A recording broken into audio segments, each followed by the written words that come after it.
Greetings and salutations, this is Kung Pao Enter the Minute, Minute 8. Opening frame.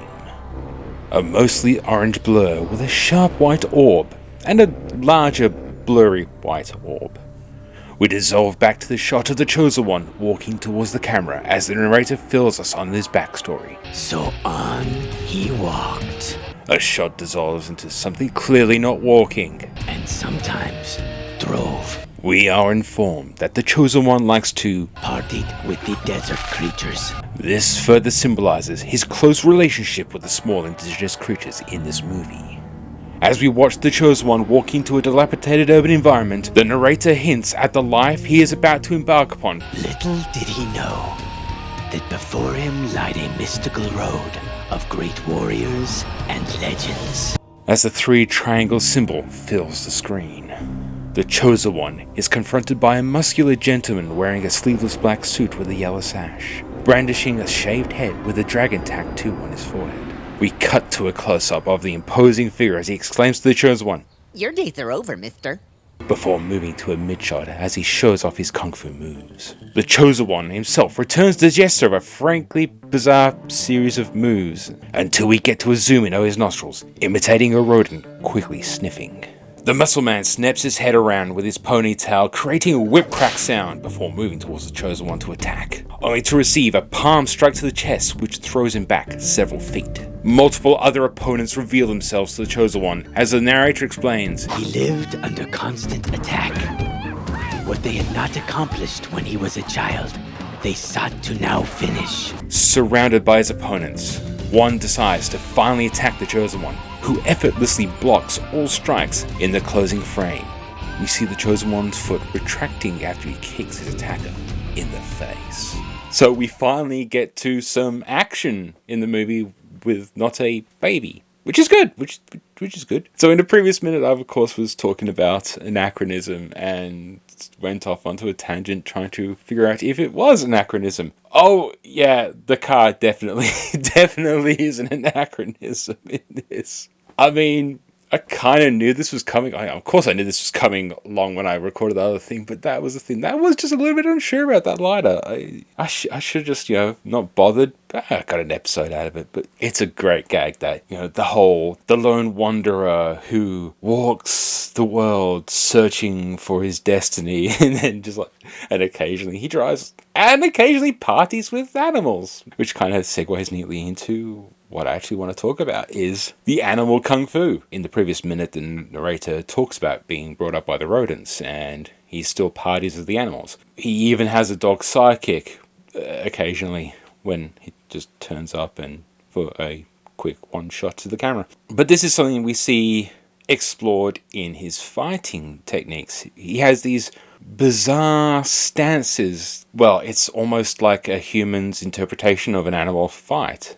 The close-up of the sniffling nose is really telling on that. Just a bit of stupidity in this movie, but I think it's great that it becomes a recurring theme for the Chosen One's character. I think that, and maybe the next minute, has probably the most blatant animal kung fu maneuvers more than anything else, but there's a constant recurring joke about the Chosen One's animals, and of course we'll point them out as we get to them. I mean, there's the infamous cover of Kung Pao with the gopher chucks, and that's going to be turning up in a few minutes. Even the later scenes, he still has his animals. It's a really interesting connection for the character, I think. It's stupid. Yes, of course, it's an Odenkirk thing. Odenkirk does seem to have an affinity for animals as comedy. He did write and direct a movie called Barnyard, and that even got turned into a series. It doesn't surprise me that it's a reoccurring theme in Odenkirk's work, and I quite like it.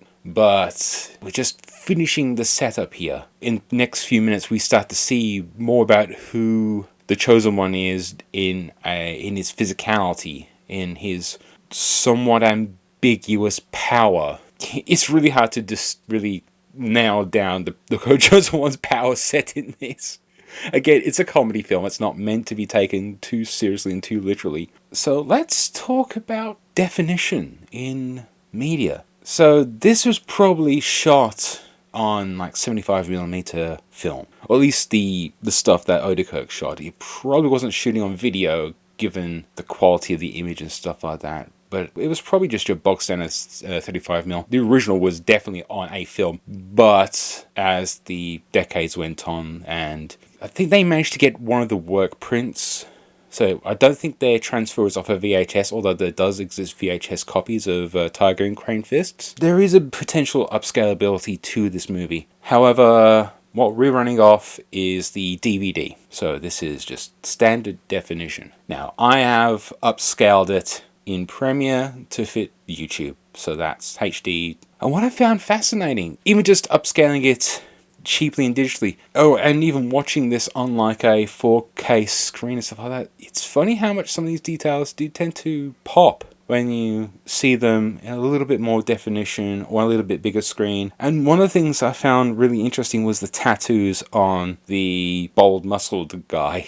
Some of them looked real, some of them really didn't. Now, I did not notice this back in the day on watching on TV and standard definition DVD. I didn't get a chance to see this in the cinemas. I wanted to see this in the cinemas, but it lasted less than a week before it got pulled off. And this is back in the day when it was sometimes you didn't find out when movies come out. The internet wasn't quite as informative as it's got to be now. You could just Google movie release date and you'll find it. Now, back in those days, it really wasn't that easy, so you'd have to rely on newspaper. Sometimes it'd be maybe a couple of days when you finally got the newspaper and it's already out. That happened to be a couple of times. There was what movie was it? I think it was Basketball. They had cinema posters for Basketball at our local shopping centre with the local cinema for months. And coming soon, every day coming soon. I'd go there weekly and try and look for the Basketball, and it just never came out. I think it came out for about a week and it was off. It was just that short a run,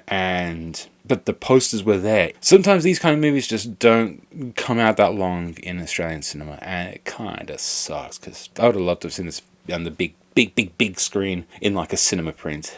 And unless the fine folks at O Entertainment do a re-release in Blu-ray with the proper upscaling, or someone does a high def remaster of this, 4K would be nice. Getting back to to what I wanted to talk about there, it's just funny to see these tattoos, and because this has been one of the bane of modern filmmaking for at least 10 years or so now, almost 15. The move to HD has actually kind of screwed up some practical effects houses, because I'm not trying to say bad things about special effects houses and stuff like that, but they knew a level of detail they could get to and not have to push it beyond. A movie prop didn't need to have microscopic lettering on it as attention to detail, but now with the move to HD, if you don't add some of these details, it kind of sometimes looks a bit bland. This is why you get these props and special effects now, they're hyper detailed. There was a capability of getting this finer detail on a prop, but once it's out of cinemas onto home video, where people are just going to see it on a small screen and standard definition isn't that great,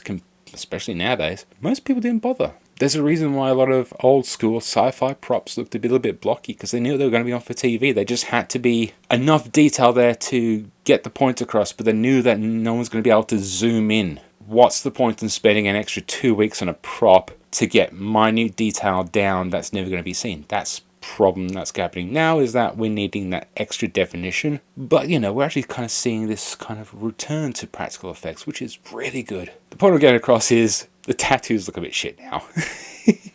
You can kind of see this white outline on the dragon tattoo. It looks like they just hastily pasted it down, because they kind of did. This was a low budget film in the grand scale of things. This wasn't this massive Hollywood project. This is basically almost just one step up from an indie film. So you got to remember, this is a $10 million movie, and this was made just over 20 years ago. That is still not a good amount of money, and I reckon most of that money went on effects, props, costumes, all that type of stuff. But for a $10 million movie that had a ton of special effects, especially a ton of post-production special effects, just to get or at least attempt to get the cinematography correct to the other footage. This was a low-budget film. It only made $17 million in its box office, so it made money back, but it wasn't a gigantic hit. this is definitely one of those cult films. I think more people probably watched it on home video than they did in the cinema, but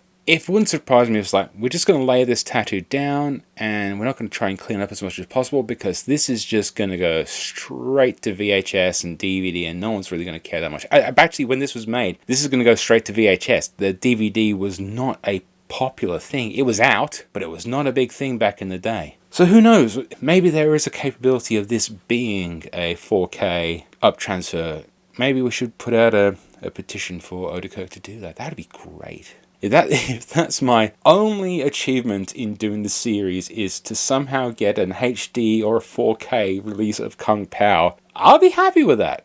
Anyway, we shall move to the audio commentary. Steve is talking about the narrator in this piece, who was not originally the narrator. But after a while, we just got very attached to that sucker. Guest commentator, Master Tang. and also identifies the bald-headed actor in the sequence. This is Woon. Is that a great name or what? Woon is a great name. His name is yes. Woon.